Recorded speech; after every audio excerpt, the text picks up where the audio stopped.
Hello guys, I am Ricky and your most welcome to our YouTube channel Nirmala Nirvana classes. जैसा कि जानते हैं हम लोग जो है आधुनिक भारत देख रहे थे, मॉडर्न इंडिया, और इसमें गवर्नर जनरल पढ़ रहे थे। और आज जो इस गवर्नर जनरल की कड़ी में अगला गवर्नर जनरल है वह है लॉर्ड रीडिंग।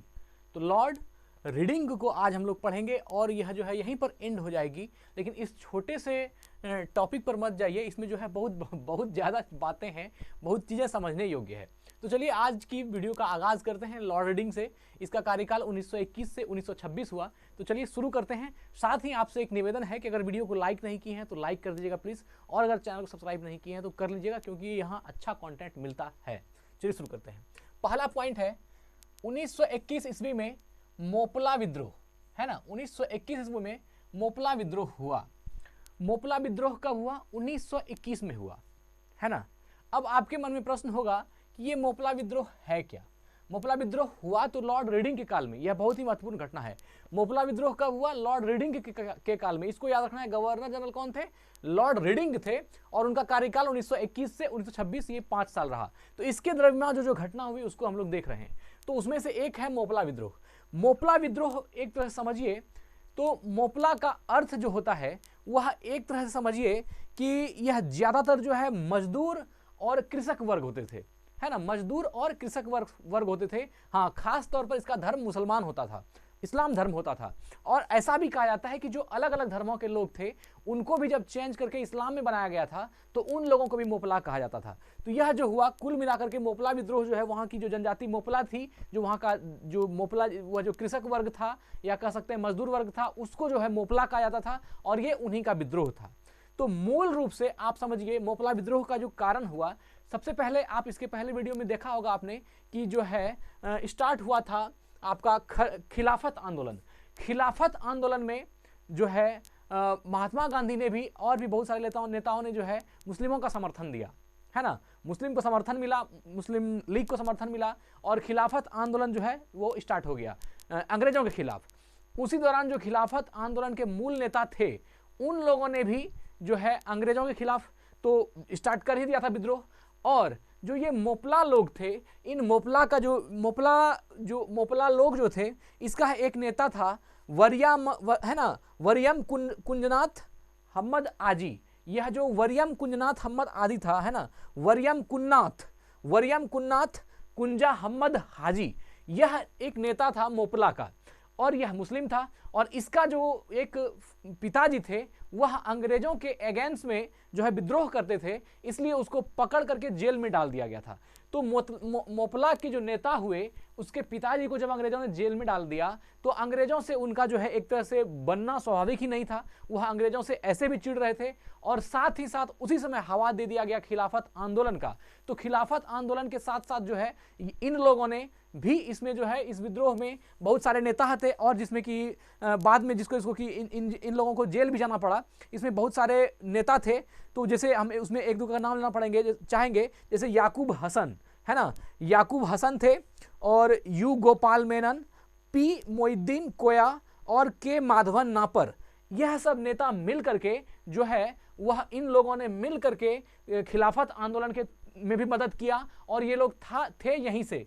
यह जो मोपला है यह एक तरह से केरल का जो मालाबार हिस्सा है, मालाबार का एक मुस्लिम बहुसंख्यक इलाका था। तो यहाँ से इन लोगों ने भी खिलाफत आंदोलन को समर्थन दिया। इसमें गांधी जी ने भी समर्थन दिया। खिलाफत आंदोलन जो चरम पर हुई, साथ ही साथ क्या हुआ, उसमें अंग्रेजों ने जो ये जितने भी नेता थे, याकूब हसन, यू गोपाल मेनन, पी मोइद्दीन कोया और के माधवन नापर, इन लोगों को मतलब कि कैद कर लिया और कैद करके जेल में डाल दिया। तो अब देखिए बात वहां खिलाफत आंदोलन की चल रही थी, और उसमें उन लोगों ने समर्थन भी दिया, और जो अच्छे नेता थे जो खिलाफत आंदोलन के लिए भाग लिए थे उन लोगों को तो पकड़ के जेल में डाल दिया। अब बच गया मोपला। अब वो जो आंदोलन चल रहा था वो धीरे धीरे आ गया मोपला के हाथों में। यह जो मोपला लोग थे यह कृषक और मजदूर वर्ग थे, और वहां पर, है ना, ये जो मालाबार है केरल का हिस्सा, वहां पर बहुत सारे जो है धनाढ़ हिंदू थे और अंग्रेज भी थे। तो इन अंग्रेजों से और हिंदुओं से बराबर जो है मोपलाओं का विद्रोह चलता रहा। कहा रहा है 57 से कुछ समय बाद तक टोटल जो है, इसके पहले मोपला विद्रोह होने के पहले उन लोगों के बीच में 22 या 23 मोपला विद्रोह हो चुका था। मतलब ये वहां के जो हिंदू लोग थे वह लोग भी उस पर शोषण करता था, उसके जमीन जगह का हड़पना या समझिए कि उससे काम कराना या इस तरह की बहुत सारा शोषण करना, उन लोगों ने भी मोपलाओं का शोषण किया। और अगर शोषण नहीं किया तो किस तरह मोपलाओं ने 22 विद्रोह कर दिया वहां पर, यह भी बात सोचने वाली है। तो यह जो है शुरू से चलता आ रहा था। और जब खिलाफत आंदोलन को समर्थन देने वाले नेता ही जेल चले गए तो अब जो है मोपलाओं को मौका मिला और मोपलाओं ने क्या कर दिया, मोपला विद्रोह। और इस मोपला विद्रोह में क्या हो गया, वह जो मोपला वर्ग था और जो वहां पर इंग्लैंड के जो भी अंग्रेज थे और जो भी वहां हिंदू धनाढ़ी सेठ वगैरह थे, उन लोगों में जमींदार थे, उन लोगों में आपसी जो है वो आंदोलन था खिलाफत वाला और शुरू हो गया धीरे धीरे यहाँ मोपला वाला। और यह जो है मोपलाओं ने जम करके इसमें हिंदुओं की हत्या की, जिसमें कि कहा जाता है कि जो विरोधी थे, जिन लोगों ने इस चीज को हवा दिया, उसमें मोपलाओं में से लगभग 2300 की संख्या में मृत्यु हुई, हत्या हुई, जबकि 10,000 से अधिक हिंदुओं को मौत के घाट उतार दिए गए। किसमें, इस मोपला विद्रोह में। ये बहुत ही बड़ा नरसंहार हुआ, लेकिन इसको छुपाने के लिए इसका एक छोटा सा नाम दिया, जिसका नाम कर दिया कि मोपला विद्रोह। ये सुनने में तो बहुत छोटा लगता है, लेकिन कहा जाता है कि आज तक के इतिहास में इतनी दर्दनाक और इतनी भयावह घटना आज तक घटित नहीं हुई जो मोपला विद्रोह में हुआ। तो ये बहुत ही गंदी और बहुत ही, एक तो कहिए कि एक सांप्रदायिक हिंसा बन गया और नेताओं के हाथ से जो है वो खत्म हो गया और ये मोपलाओं के हाथ में आ गया। वो मोपला लोग जो बहुत ही अशिक्षित और बहुत ही ज्यादा कट्टरपंथी थे, ये डॉगमेटिक लोग जो थे, इन्होंने जो है जमींदारों के साथ गलत किया और हो सकता है जमींदारों ने भी उसका शोषण किया, इसमें कोई दुष्क नहीं है, क्योंकि उतना विद्रोह होना तो ये बात तय करता है कहीं कहीं जमींदार लोग भी उन लोगों का शोषण करते थे। तो इसलिए जो है यहाँ पर क्या हो गया कि मोपलाओं का विद्रोह शुरू हुआ और इसमें जो है बहुत ज्यादा लोगों को मार दिया गया। आप इसमें और भी जानेंगे कि यह ब्रिटिश शासक और स्थानीय हिंदू जमींदारों के खिलाफ जो है मुस्लिम काश्तकारों अर्थात मुस्लिम किसानों का विद्रोह था। मुस्लिम किसानों का विद्रोह कहा जाता है मोपला विद्रोह को, जो कि वहां के जमींदारों और अंग्रेजों के खिलाफ था। पहले अंग्रेजों के खिलाफ था, बाद में जब जो मेन नेता था जब उन लोगों को जेल में दे दिया, बस धीरे धीरे ये क्या हो गया, जमींदारों के खिलाफ भी हो गया और इसमें मोपलाओं ने खुल के भाग लिया और बहुत ही ज्यादा हत्या मारकाट मचाई और इसको कहा गया मोपला विद्रोह, है ना। वरियम कुन्नाथ कुंजा हम्मद हाजी इस विद्रोह के प्रमुख मुस्लिम नेता थे और यह जो है कुछ समय के लिए उस मालाबार जगह का जो है शासक भी बन गया था। यह स्वतंत्र रूप से शासक बन गया था, इसका कोई कुछ नहीं बिगाड़ सकता था और ये वहां का शासक भी बन गया था। लेकिन कुछ समय बाद जब अंग्रेजों ने इसको पकड़ा और इसको फांसी की मौत की सजा सुनाई गई और बाद में जो है वहां पर एक घटना हुआ जिसको कहा गया कि वैगन त्रासदी में कुछ लोग थे जो काश्तकार जो मोपला थे, इन लोगों को गाड़ियों में भरा गया और चूंकि जो उसमें से जिसका इसका ज्यादा हत्या करने में योगदान रहा उन लोगों को भी मौत के घाट उतार दिया गया, जिसमें कुछ बहुत कम लोग थे, 50-60 लोग ही थे। ये हो गया वैगन त्रासदी। और यह जो है अशिक्षित, धार्मिक रूप से कट्टर भी थे। मूल रूप से यह अंग्रेजों के खिलाफ था, पर इस आंदोलन के नेता याकूब, है ना, हसन, यू गोपाल मेनन, पी मोहिउद्दीन कोया और के माधवन नापर को गिरफ्तार कर लिया गया। इसके बाद परिस्थिति हाथ से निकल गई और ये हिंदू वर्सेस मुस्लिम हो गया और विद्रोह मोपलाओं के हाथ में चली गई। अगस्त 1921 में हाजी मोपला क्षेत्र को स्वतंत्र राज्य घोषित कर दिया गया और वहां का शासक बन गया कौन, तो वहां का शासक बन गया वरियम कुन्नाथ कुंजहम्मद हाजी, है ना, शासक बन गया, जिसे जनवरी 1922 में मौत की सजा सुनाई गई। और यह कुल मिलाकर के जो है एक तरह समझिए तो यह एक उच्च वर्ग के साथ और जो नीचे लोग हैं उसके साथ है, और जो जहां बहुसंख्यक में होते हैं कहीं ना कहीं वो इस तरह की घटनाओं को अंजाम देते हैं। तो यह जो 1921 में मोपला विद्रोह हुआ, यह अब आपको हमारी समझ से लगता है कि आपको समझ में आ गया होगा कि मोपला विद्रोह क्या है। केरल के मालाबार हिस्से में यह हुआ, यह पूरी घटना हमने आपसे कही। चलिए अब आगे बढ़ते हैं। 1921 ईस्वी में एम.एन. राय भारतीय कम्युनिस्ट पार्टी का गठन। एम.एन. राय ने 1921 ईस्वी में भारतीय कम्युनिस्ट पार्टी का गठन किया, CPI, है ना। 1921 में एम.एन. राय ने भारतीय कम्युनिस्ट पार्टी का गठन किया। बहुत ही महत्वपूर्ण व्यक्ति हैं एम.एन. राय। एम.एन. राय, इसका पूरा नाम है मनवेंद्र नाथ राय, है ना। पूरा नाम क्या है, मनवेंद्र नाथ राय। तो ये एम.एन. राय, ये क्या हो गया, भारतीय कम्युनिस्ट पार्टी का इन्होंने गठन किया। इनको 20वीं सदी के श्रेष्ठ दार्शनिकों में भी गिना जाता है। किसको, एम.एन. राय को 20वीं सदी के श्रेष्ठ दार्शनिकों में गिना जाता है। किसको, तो एम.एन. राय को, है ना। ये है ना फिलॉसफी ऑफ मॉडर्न साइंस से आइंस्टीन प्रभावित थे। इनके फिलॉसफी ऑफ मॉडर्न साइंस एक निबंध है एम.एन. रॉय की, है ना, philosophy of modern science M.N.. Roy की एक निबंध थी जिससे कि आइंस्टीन भी प्रभावित थे। कहा जाता है कि जब ये फ्रांस में बहुत दिन रहे और लेनिन के साथ रहे और जब वे वहां से वापस आए तो यहाँ पर अंग्रेजों ने इनको जो है 12 साल की सजा दी थी जेल की। बाद में जब आइंस्टीन को ये बात मालूम हुई तो उन्होंने एम.एन. रॉय के बारे में जब ऐसा सुना तो वो चूंकि इनकी जो निबंध थी फिलॉसफी ऑफ मॉडर्न साइंस इससे प्रभावित थे, इसलिए उन्होंने अंग्रेजों से लेटर लिखा और विनती की कि उनको बहुत कम समय में छोड़ दिया जाए, बहुत आग्रह किया कि उनको छोड़ दिया जाए। ये थे एम.एन. रॉय, है ना। एम.एन. रॉय को भारत का पहला एक तरह कह सकते हैं साम्यवादी भी कहा जाता है। भारत का पहला साम्यवादी एम.एन. रॉय को कहा जाता है। कहीं ना कहीं एम.एन. रॉय के चरित्र पर या एम.एन. रॉय की ख्याति में कुछ कमी हुई तो वो जवाहरलाल नेहरू के चलते ऐसा भी माना जाता है, क्योंकि यह जो है बहुत ही शांत विचारधारा के व्यक्ति थे और कहीं ना कहीं उन लोगों ने भी इनका लाभ लिया। लेनिन ने उन्हें पूरब में भावी लाल क्रांति का जनक भी बताया था। किसको? एम.एन. रॉय को। एम.एन. रॉय को लेनिन ने भविष्य में पूरब की लाल क्रांति, है ना, पूरब की लाल क्रांति का जनक भी बताया गया था, है ना, लाल क्रांति का जनक भी बताया था। तो यह थे एम.एन. रॉय जिसने भारतीय कम्युनिस्ट पार्टी का गठन किया और ये बहुत समय तक रूस में भी रहे और लेनिन को भी बहुत अच्छे से, लेनिन के सहकर्मी टाइप से भी रहे। कौन? एम.एन. रॉय। और फिर वहां से जब भारत आए फिर ये कहीं नहीं गए और गांधी टोपी धारण किया और बाद में जो है यहाँ की जो स्वाधीनता के लिए उन्होंने बहुत ही योगदान दिया। चलिए अब आगे बढ़ते हैं। अब है Prince of Wales. Prince of Wales यह जो है ब्रिटिश सम्राट किंग जॉर्ज पंचम के पुत्र थे। Prince of Wales, Prince of Wales ये क्या थे? ब्रिटिश सम्राट किंग जॉर्ज पंचम, है ना, किंग जॉर्ज पंचम का पुत्र था प्रिंस ऑफ वेल्स। ये नवंबर 1921 में भारत की यात्रा की। इस दिन पूरे भारत में हड़ताल का आयोजन रखा गया। क्या रखा गया? हड़ताल, क्योंकि जो है प्रिंस ऑफ वेल्स आ रहा है, जो सम्राट का पुत्र है वह भारत अपने औपनिवेशिक शासन जगह पर आ रहा है, इसलिए वहां पर क्या किया?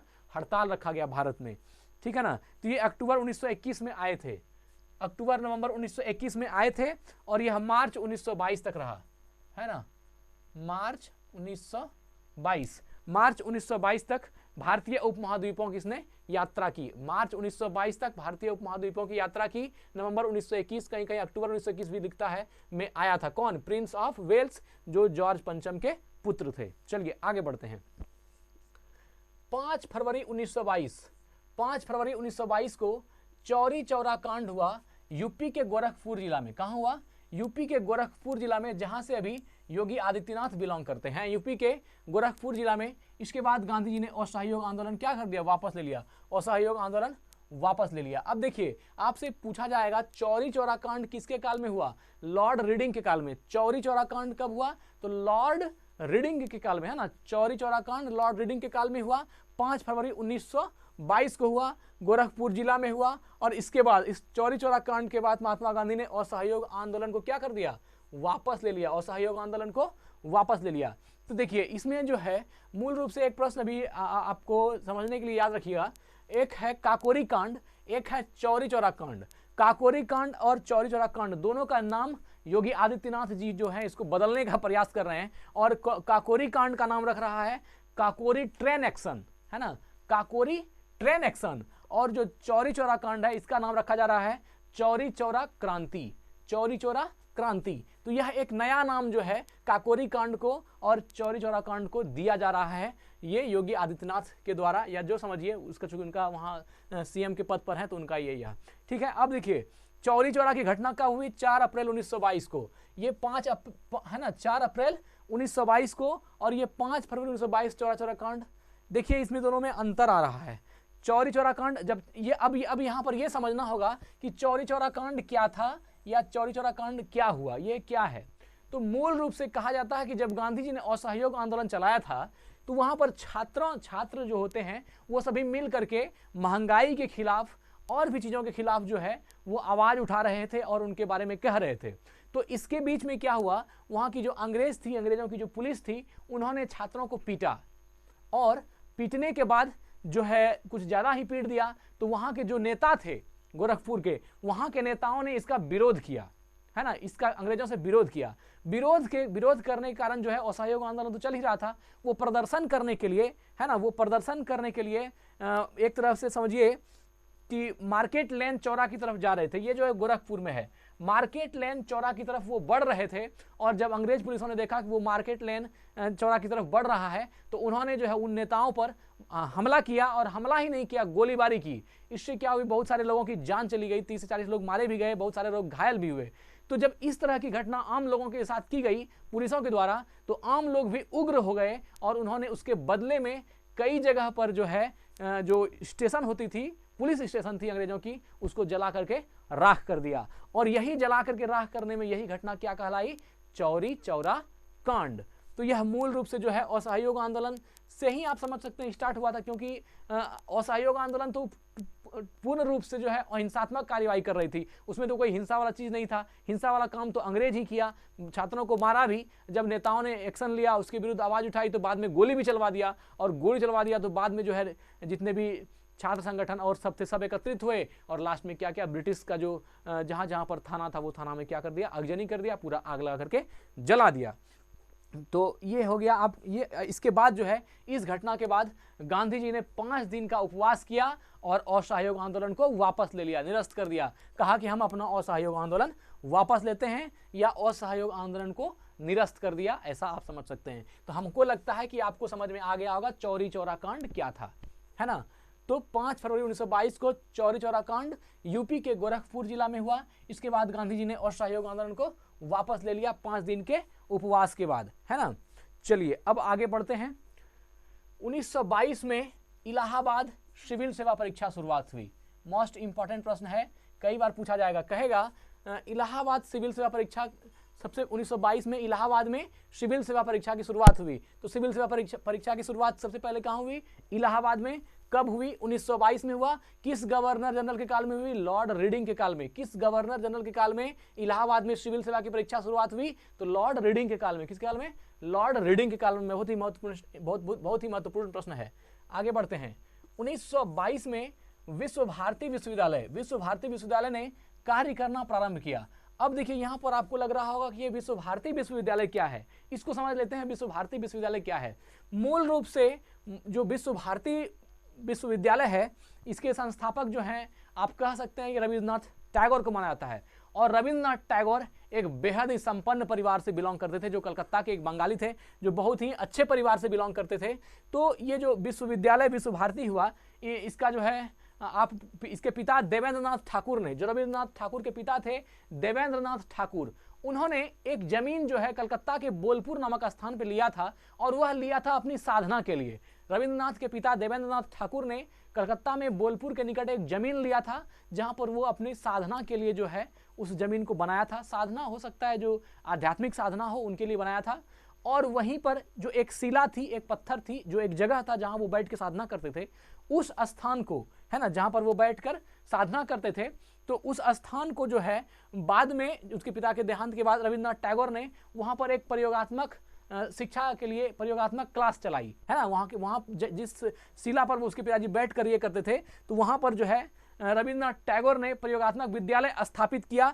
आरंभ में सबसे पहले ये विश्व भारती होने से पहले वो क्या था, प्रयोगात्मक एक विश्वविद्यालय था, है ना। एक प्रयोगात्मक विद्यालय स्थापित किया, और बाद में जो है वह ब्रह्म विद्यालय के नाम से हुआ। वह जो स्थान उसके पिता के द्वारा साधना द्वारा की जाती थी, जहां पर की जाती थी बोलपुर में, उस स्थान का नाम पहले रखा ब्रह्म विद्यालय। ये किसने रखा, रविन्द्रनाथ टैगोर ने। और वहीं पर जो है वो बालकों को शिक्षा देते थे, और ब्रह्म विद्यालय जैसा नाम है तो आप समझ ही सकते हैं कि वो जो है किस तरह की शिक्षा उसमें दे रहे होंगे। और उसी के बाद जो है उसी ब्रह्म विद्यालय का नाम बदला करके क्या हो गया, विश्व भारती विश्वविद्यालय, है ना। वही विश्व भारती बन गया। ब्रह्म विद्यालय जो था वह बन गया बाद में 1921 में विश्व भारती विद्यालय, है ना। 1921 या 1922 में, 1921 में यह हो गया विश्व भारती विद्यालय, जो कि पहले ब्रह्म विद्यालय कहलाता था, वो बाद में हो गया विश्व भारती विद्यालय 1921 में। और ये कार्य करना आरंभ कर दिया था। 1921 में स्थापना हुआ, उसके बाद 1 साल हो गया तो 1922 हो गया। 1 साल में जब विद्यालय की स्थापना हुई तो उस पर काम होना स्वाभाविक है, स्टार्ट हो जाएगा।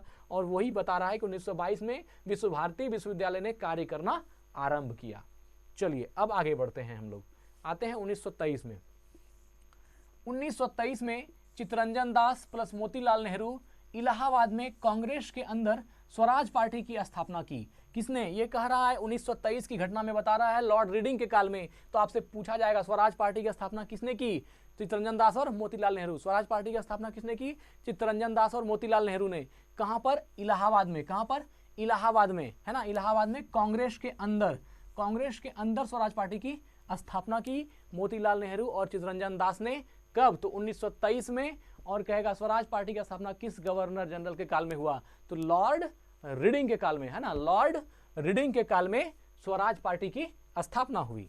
चलिए आगे बढ़ते हैं। 1923 के चुनाव में इस दल को मध्य प्रांत एवं बंगाल में पूर्ण बहुमत प्राप्त हुआ। ये किसके बारे में कह रहा है? ये कह रहा है स्वराज पार्टी के बारे में, है ना। 1923 के चुनाव में स्वराज पार्टी को मध्य प्रांत और बंगाल में पूर्ण बहुमत मिला, अर्थात बहुत ज्यादा बहुमत मिला। किसको? स्वराज पार्टी को, है ना। 1923 के चुनाव में कहां पर? तो मध्य प्रांत में और बंगाल में। चलिए आगे बढ़ते हैं। 1925 में प्रसिद्ध आर्य समाजी राष्ट्रवादी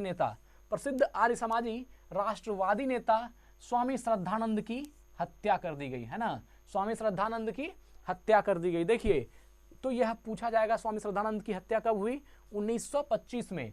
और ये क्या थे? आर्य समाजी राष्ट्रवादी नेता थे। देखिए मूल रूप से क्या था, ये जो स्वामी श्रद्धानंद थे बहुत बड़े शिक्षाविद भी थे और एक तरह से कह सकते हैं कि शिक्षाविद के साथ साथ स्वतंत्रता संग्राम सेनानी भी थे और आर्य समाज के बहुत ही बड़े सन्यासी भी थे, ज्ञानी भी थे, राष्ट्रभक्त भी थे और सेनानी भी थे। साथ ही साथ आप और भी जो कुछ कहिए वह कम पड़ेगा इनको डिफाइन करने के लिए, क्योंकि श्रद्धानंद एक ऐसे समय में इन्होंने काम किया जब हिंदू धर्म पर बहुत ही ज़्यादा, आप समझ सकते हैं कि बहुत ज़्यादा प्रहार हो रहा था।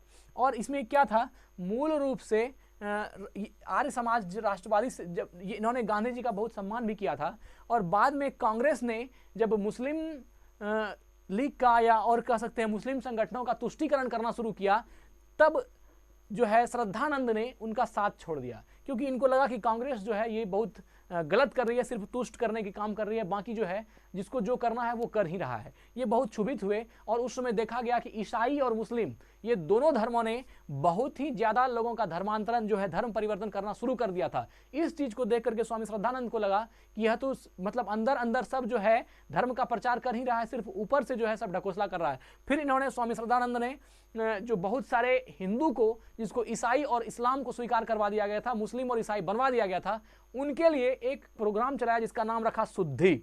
शुद्धि का अर्थ है कि जो अपने धर्म से भटक गया है उसको पुनः अपने धर्म में वापस लाने का काम जो है ये इन्होंने किया, स्वामी श्रद्धानंद ने। और इन्होंने जितने भी हिंदू की जो और भी कास्ट, जो निचली कास्ट जो भी आती थी, इन्होंने सबको शुद्ध किया, अर्थात जो दूसरे में चला गया था, मतलब अदर कास्ट में था, फिर उसको मिला करके जो है वह इन्होंने पुनः उस धर्म में लाया, हिंदू धर्म में लाया। और इसलिए जो है बाकी लोग जो थे इनसे नाराज हो गए, क्योंकि देखिए ये बात भी सही है कि जब आप किसी एक चीज को बढ़ावा मिलती है तो बाकी एक नाराज हो जाते हैं।